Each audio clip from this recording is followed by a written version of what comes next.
Salam alaikum wa rahmatullahi ta'ala wa barakatuhu. Que la paix soit avec vous. Je suis content de vous retrouver. Merci d'abord de votre soutien. Merci de tout ce que vous avez commenté qui m'a un petit peu remonté le moral. Sachez que les problèmes sont partout dans le monde et chacun de nous. Donc si vous êtes en vacances, profitez pour vous régénérer. Et si vous ne l'êtes pas, sachez que les vacances viendront à vous et Inch'Allah vous irez en vacances et pour vous régénérer. De toute façon, quoi qu'il arrive, c'est comme le Ramadan, le mois du Ramadan qui revient où il y a le jeûne, c'est pour remettre le corps d'aplomb et faire une purge. Et donc ces vacances sont faites pour décompresser du stress qui a été accumulé pendant toute l'année. Je voulais aujourd'hui quelque chose qui m'a un petit peu attiré l'attention, c'est le feu qu'il y a eu à Marseille. Donc le monde entier sait que Marseille, ça y est, elle n'existe plus sur la carte. C'est bon, ça y est, c'est fini. Il y a le feu. En fait, je vous ai parlé il n'y a pas longtemps de la peur.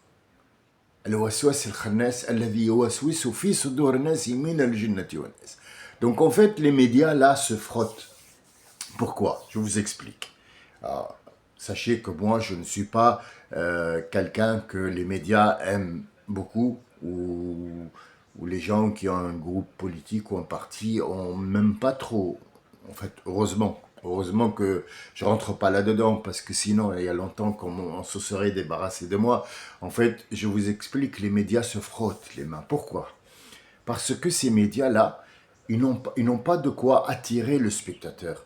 Et tant il y a de l'audimat, et tant eux, ils travaillent, et tant ils rentrent de l'argent, comme BFM TV par exemple, elle est implantée partout, BFM TV à Lyon, BFM TV en Alsace, BFM TV... En fait, chaque endroit de la vie, il y a BFM TV, et ils envoient quelqu'un pour poser des questions à la con idiote. Alors, qu'est-ce qu'ils ont fait? Maintenant, tous les médias ont repris l'incendie qui a ravagé Marseille. 800 hectares. Qu'est-ce que c'est 800 hectares? C'est rien. Non, non. Si l'un de vous pense que moi, je minimise l'histoire qu'il y a un incendie, que des gens ont perdu leur maison, il se trompe. Ce n'est pas de ça que je parle. Moi, je ne voudrais que personne ne soit atteint de rien du tout. Mais vous le savez très bien, c'est pas possible que personne, il y a pas de mal, il y a pas de bagarre, il y a pas de maladie, il y a pas de guerre, il y a rien. Donc on est au paradis et c'est pas possible. Il doit y avoir. Alors, logiquement, scientifiquement, les feux de forêt, s'il n'y a pas de feu de forêt, on doit absolument faire un feu maîtrisé. C'est une méthode que les aborigènes eux-mêmes, vous savez ce que c'est les aborigènes? Ce sont les gens qui ne portent rien sur la peau en Australie, qui ne savent rien de la civilisation, qui font des feux de trucs maîtrisés. Pourquoi? Parce qu'il faut absolument que cette terre se régénère. Ces cendres, c'est comme si c'était un engrais naturel qui donnera naissance à une nouvelle végétation qui sera plus dense et plus résistante au feu.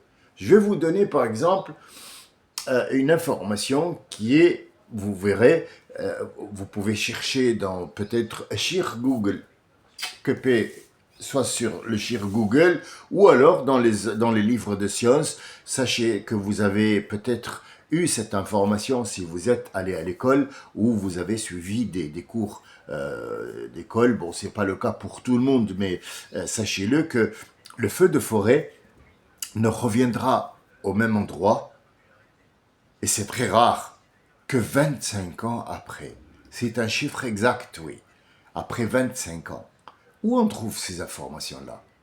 Comme d'habitude, toujours dans le Coran, ce sont des informations scientifiques qui se donnent.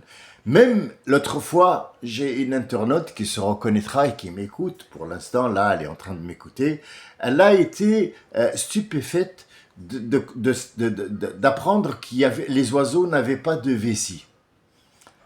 Alors, je vais encore t'étonner encore plus. وأرسلنا عليهم طيرا أبابيل ترميهم بحجارة من سجيل. C'est la sourate de Alam Tara Kayfa Fa'ala Rabbuka bi Ashab al-Fil. L'année de naissance de notre prophète Muhammad sallallahu alayhi wa sallam, il y a eu les éléphants qui venaient de l'Habasha, c'est l'Éthiopie actuellement, qui voulaient détruire la Mecque pour détourner le centre commercial de l'époque en Éthiopie et en Érythrée, cette zone-là. Donc il est allé avec des éléphants et le grand-père de notre prophète sallallahu alayhi wa sallam, qui était le chef de la Mecque à ce moment-là, à la naissance, l'année de naissance de notre prophète, il était né, c'était l'année de l'fil, c'était l'année de l'éléphant.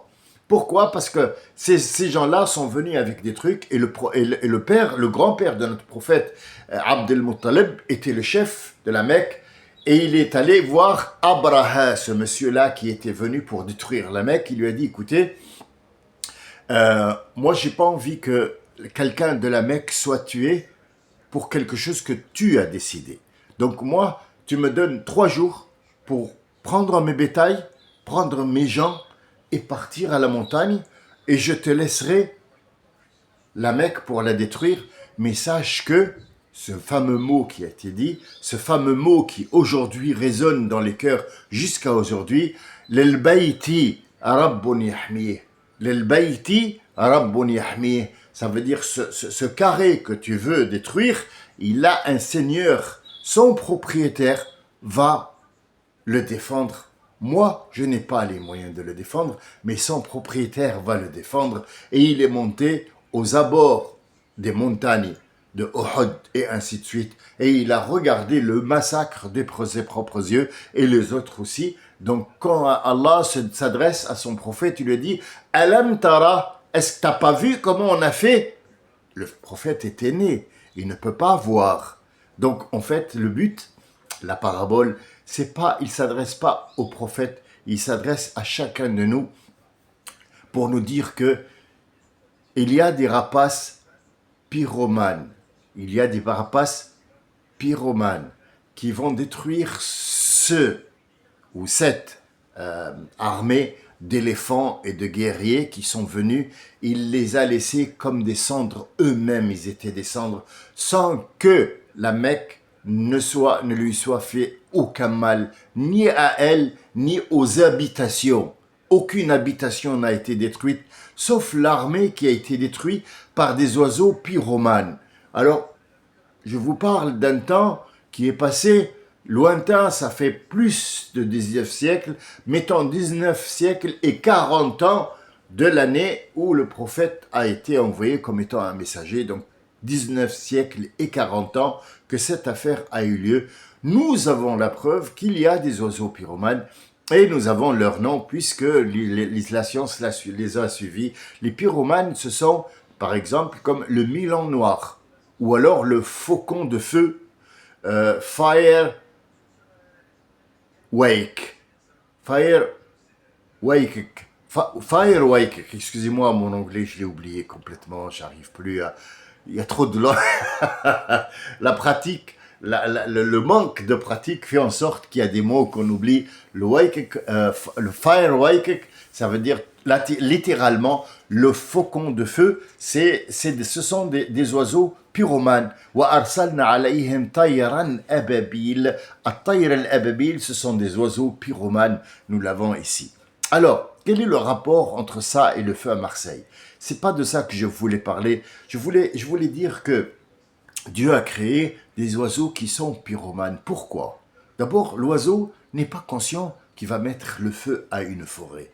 Mais chaque feu a un départ, a une cause. Si c'est pas un oiseau, ce sera un être humain. Si c'est pas un être humain, ce sera un fil défaillant. Si c'est pas un fil défaillant, ce sera un groupe électrogène. Si c'est pas un truc, ce sera un randonneur qui s'est endormi avec son gaz là pour chauffer le truc et il a mis le feu sans le faire attention. Ou alors ce sont des gens mal intentionnés qui ont mis le feu. Ils ne savaient pas les dégâts qu'il va y avoir. Donc comme il y a eu de morts à Marseille, que des brûlés. Comme il y a eu de dégâts, 700 km, 700 hectares de trucs. Donc on en a fait une affaire d'État. Il n'y a que ça qui tourne dans les médias pour vous faire peur. Le feu sera maîtrisé. Dieu va envoyer des gens et il va les guider. Ce sont les pompiers qui vont faire le travail que Dieu veut. Et si jamais Dieu décide que le feu ne s'éteignera pas, il va pas s'éteindre le feu, même si tu envoies 50 milliards de pompiers et que tu fais appel à la Russie en entier, à l'Amérique, à l'Afrique pour éteindre ce feu qui est tout petit comme ça. Et vous en avez fait une histoire d'État. Moi, je vous rappelle qu'il y a 42 millions de personnes, ils étaient 4 millions de personnes affamées, ils ne sont plus que 2 millions à Gaza et ils sont toujours bombardés jusqu'aujourd'hui, jusqu'à l'extinction. Quel est le plus dangereux? Ce feu qui va être maîtrisé ou alors Gaza? Je vous laisse réfléchir. Mais mon intervention aujourd'hui, c'est pour vous dire, n'ayez pas peur, ce feu, il sera maîtrisé. Quoi qu'il arrive, il y a une bonne cause. Faites attention à ne pas détester quelque chose où il y a du bon pour vous. Et faites attention à ne pas aimer quelque chose qui sera néfaste pour vous. C'est vrai, il y a des gens qui sont sortis de chez eux, mais n'oubliez pas, il y a pas longtemps, il y a eu un déluge au Texas qui a coûté la vie à beaucoup de monde. Le plus grand incendie, il était au Wisconsin, en 1000, je pense, 800, il y a eu 1200 morts. Si mon mémoire est bonne, il y a trop d'informations, donc il y a trop de nombres et de chiffres, mais je sais qu'il y a eu 1200 morts dans cet incendie. Ce qui me gêne, c'est que nous avons mis des gens pour nous défendre. Défendre de quoi? Trump a dit, vous inquiétez pas, l'Amérique, elle est sous contrôle et je défends n'importe quel Américain. Macron l'a dit aussi, ceux qui sont avant lui aussi, Sarkozy aussi. Nous avons découvert aussi que ce matin, très tôt, que le RN avait financé beaucoup de choses avec de l'argent dérobé et de mis de côté, ainsi de suite. Donc on a mis cette information dans la foulée pour vous retenir. Donc en fait, on sème la peur chez vous. Et c'est pour ça que je suis intervenu pour vous dire, ne vous laissez pas tenter par cette peur qu'on vous fait à la télé. Éteignez la télé, éteignez-la, mettez votre ventilateur et passez de bonnes vacances. Si vous êtes près du feu, éloignez-vous du feu. Si vous êtes atteint par le feu et que votre maison a brûlé, il y a des assurances, il y aura une compensation et comme Dieu a pris, il t'a déjà donné. C'est pas qu'il va te donner, il t'a déjà donné. Rappelez-vous de votre vie. Faites un point sur votre vie, vous verrez que ce que vous avez perdu, vous l'avez déjà gagné avant de le perdre. Remettez les pendules à l'heure, souvenez-vous des choses. Vous savez, il y a une tactique que je fais chez moi. Quand je perds quelque chose, d'abord, il y a un verset coranique qui te dit, quand tu perds quelque chose, dis cette sourate et tu la retrouveras, mais sache de quoi tu parles. Cette sourate dit وَالضُّحَى وَاللَّيْلِ إِذَا سَجَى مَا وَدَّعَكَ رَبُّكَ وَمَا قَلَى. Ça veut dire regarder la différence entre la nuit et le jour et comment le jour envahit la nuit et comment la nuit envahit le jour. Est-ce que un Dieu qui peut envahir la nuit par le jour et envahir le jour par la nuit peut te laisser à quelqu'un d'autre ou peut t'oublier? Jamais de la vie. Et il te donne أَلَمْ يَجِدْكَ يَتِيمًا فَآوَى وَوَجَدَكَ ضَالًّا فَهَدَى وَوَجَدَكَ عَائِلًا فَأَغْنَى. Ce sont trois exemples qui te donnent. Il t'a trouvé perdu comme être humain. Il t'a montré le chemin. Il y en a qui ont suivi, il y en a qui ne l'ont pas, mais il t'a montré comme le chemin. Et il t'a trouvé sans pouvoir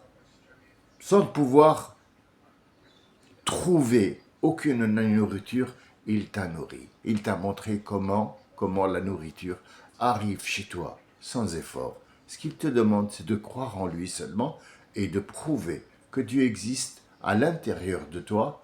Et il t'a trouvé yatiman. Yatiman, ça veut dire orphelin. L'orphelin ici, ça ne veut pas dire forcément que ta mère et ton père sont morts. Ça, c'est l'orphelin, oui. Mais l'orphelin a un autre sens aussi dans le Coran. Peut-être que c'est pas le moment d'en parler aujourd'hui, là, maintenant. Je suis encore dans les vapes, n'est-ce pas? Mais je reviens avec un grand sourire et ainsi de suite pour vous dire, d'abord, ne croyez pas tout ce qui se dit à la télé.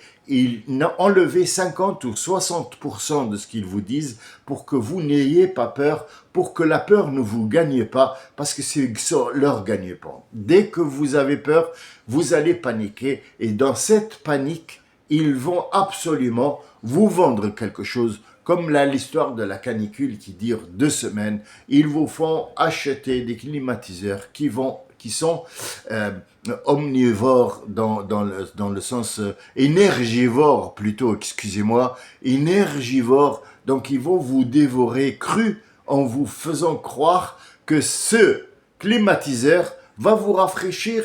Mais le problème, c'est que vous allez tomber malade avec ce climatiseur ou ce ventilateur. Vous allez tomber malade. Donc, ils font faire tourner un grand commerce. Vous n'avez même pas idée.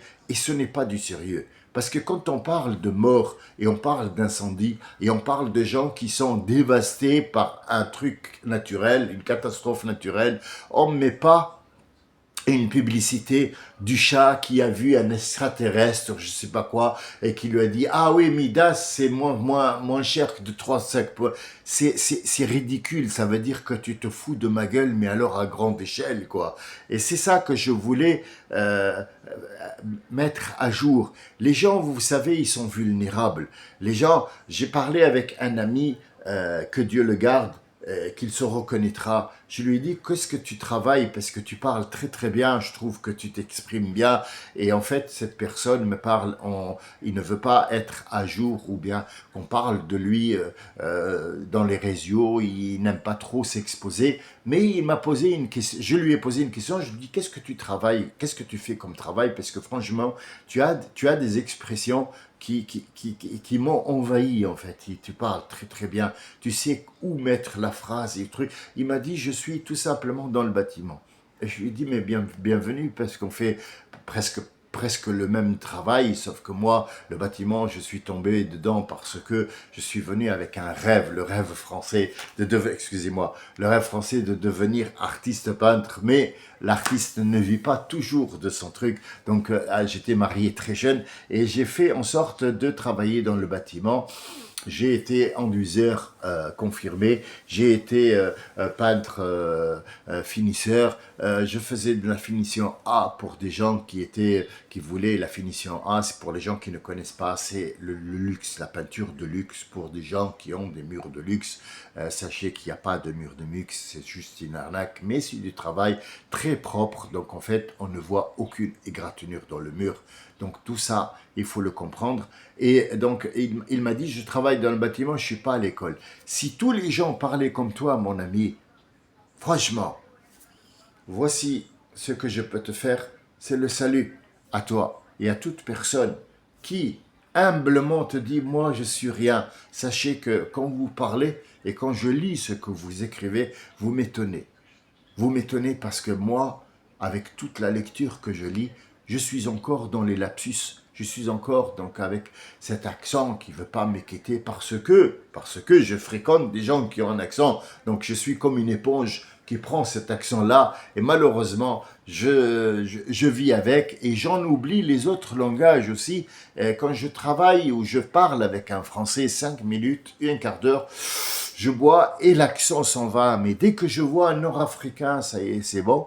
Et donc, nous parlions de, pour ne pas s'égarer, nous parlions de ce feu qui a été à Marseille. Sachez que ce qui a été touché, c'est les milieux de deal, comme la Castellane, le 15e, même pleine Mirabeau. Donc là où il y a le plus de trafic de drogue, je ne suis pas en train de vous dire « Ah, tant mieux pour eux » ou « Tant pis pour eux ». Non, non, non, je vous dis où ça se situe.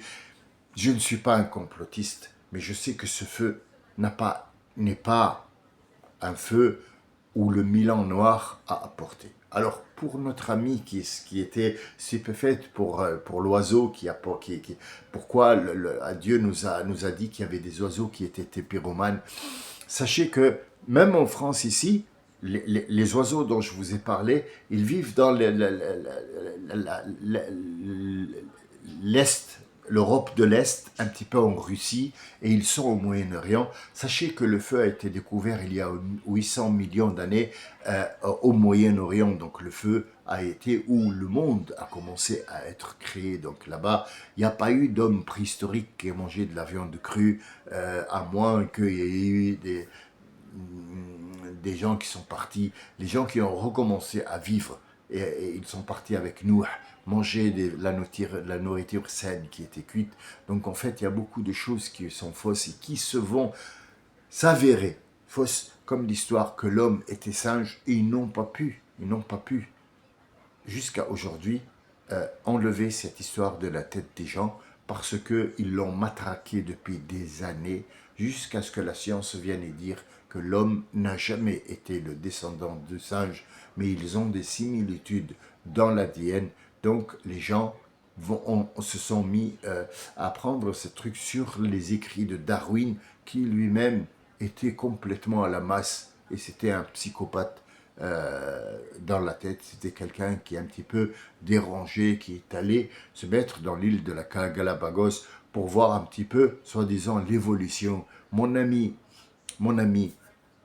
Darwin, je vais t'expliquer un truc. Si le monde attendait que toi pour que tu lui donnes des informations, ça ne serait pas un monde.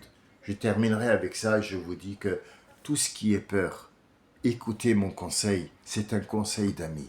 Et croyez-moi, si je ne donne pas un conseil dans la journée, même si je suis malade ou que j'ai des problèmes ou que je ne peux pas ou que j'ai beaucoup de travail ou que je suis fatigué, il faut absolument, même si je prends 10 minutes, il faudrait que je donne un conseil aux autres parce que c'est un devoir.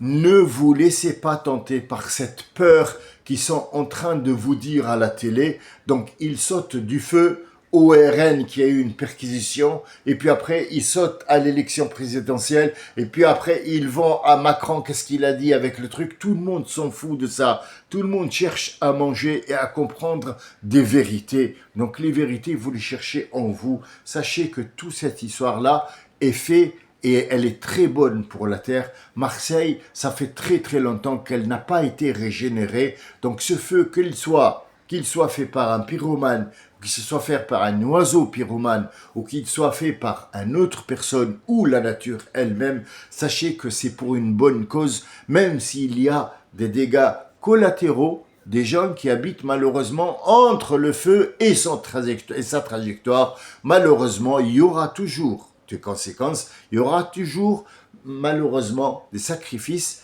et heureusement, alhamdoulilah, il n'y a pas trop de morts. Il n'y en a pas, presque pas. Il y a un mort, je pense, un pompier blessé et quelques dizaines de blessés. Le maire de Marseille, je ne le vante pas et je ne vante pas ses mérites, mais il a fait du bon boulot et c'est quelqu'un qui n'a pas voulu utiliser ça comme étant de la politique, mais plutôt pour la sauvegarde de ses habitants à Marseille. Je le remercie de ma part. Je remercie toute personne qui travaille honnêtement et qui dit la vérité.